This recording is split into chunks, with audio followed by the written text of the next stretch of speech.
Hello, my name is Emily Abrams. I'm from Hamilton, Ohio, and I'm a freshman pre-communication design major.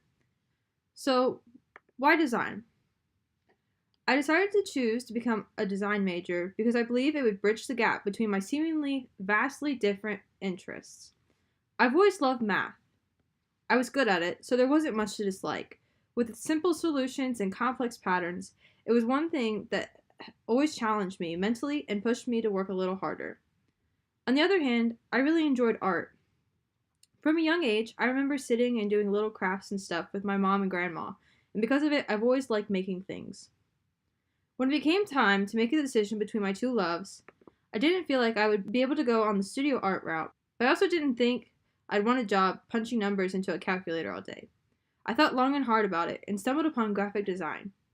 When I signed up, I didn't really know what it meant, but it sounded very intriguing. When I applied to be a pre-communication design major, I didn't realize that there were so many other kinds of design. After doing some research, I've narrowed it down to these three for which I'm interested in. Package design seems intriguing to me because I really like the idea of designing tangible objects that you see people using every day. I also think book design would be a fun career. I grew up reading every book I could get my hand on, and I know the saying, don't judge a book by its cover, but if I'm going to buy a book, I want it to look nice on my shelf. I watched a TED Talk by Chip Kidd, a well known book designer, in which he really explained the role of a book designer, which really inspired me. Lastly, I'm drawn to industrial design. I believe this would be the best option to tie together my love of math and art. An industrial designer seems to hover somewhere between an engineer and a designer, and I think it would be awesome to design projects people use all the time. For my design problem and solution, I chose the JCPenney employee website. As an employee at JCPenney, all of your information is filed in a website known as the Associate Kiosk. On the main page, there are a few tabs labeled things like My Money and My Time, which sound self-explanatory, but are actually pretty hard to navigate. Nothing ever seems to be where it should be, and it's just an overall inconvenience for any employee trying to use it, especially since the site with your work schedule is a completely separate site from the rest of your information. The whole site runs like it's from 2000, which is very slow and very, very bad. I think the easiest way to solve these problems would be to pitch both sides and completely redo them. I'd make things easier to navigate and label things more clearly. I would also run multiple tests before implementing it to make sure it runs smoothly and isn't so annoying to navigate. Overall, I would make these sites more user-friendly. For my expressive typography, I used a random verb generator to come up with my words. My brain thinks in a very representational way, so my first instinct was to make words look like something from real life. For the word attack, I began by rotating the letters around, and I realized that the T's kind of looked like little swords. So I just tried to depict someone who had lost a sword fight.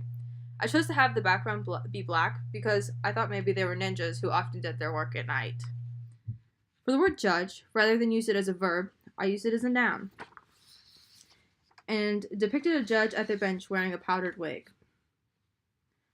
Before I started my last word, I started by playing around with some of the letters and tried layering them over top of each other. I tried to think of a word that could be depicted using the technique and finally came up with the word smoke. I chose a black background because it's usually easiest to see smoke when it's against a dark background. In my mind map, I included many things that I thought would be important to share along with what was asked of the assignment. I tried to organize them in a logical way, which became more difficult as I thought of more things to put in. I also tried to arrange my map in a way that made sense for my personality, making everything as straight as I could, and using rectangles instead of circles. I learned that I really like this process. It's almost like a logic puzzle where you try to figure out how everything connects and relates to each other, which I really like doing. I guess something I learned about myself through this is that I have a tough time keeping myself from editing my thoughts. I know there's no stupid answers, but I can't help but narrow things down to the most sensible thoughts.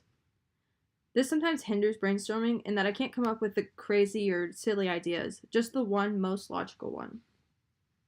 This is a useful brainstorming technique because it is a quick way to get a lot of ideas out in a more organized way, and I think if I do it more often, I'll be able to overcome my issue with editing myself. For my icon set, I tried to pick concepts from my mind map that depicted who I am and ones that I thought would be fun to illustrate. I chose math-minded because I felt that it sets me apart from many people in our class, and it gave me a chance to play with some math doodles. I next chose food because I'm a big fan of eating. In high school, I took cooking classes all 4 years, as it was one of the few electives given, and I enjoyed every minute of it. Finally, this past year, I coached 3rd and 4th grade basketball and had a lot of fun doing it, so I wanted to create an icon to commemorate that.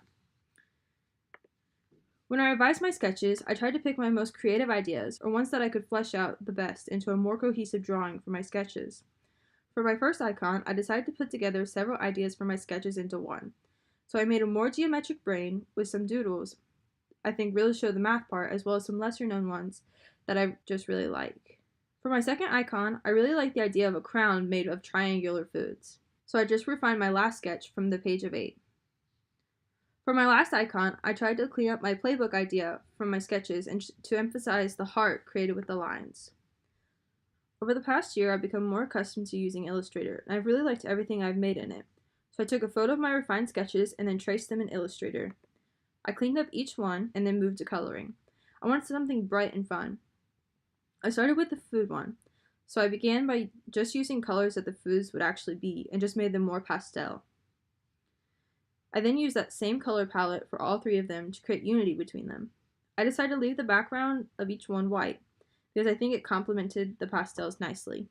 And if I used black, it would have messed up the whole aesthetic, and you wouldn't be able to see my outlines. I also couldn't find another color that would go nicely with the color palette without losing any of my designs. In the end, I really enjoyed this project, and I really liked the outcome. I think they work very well together with their color palette, and I think I kept them relatively the same stylistically. I look forward to doing something very similar again in the future. Thank you for your time.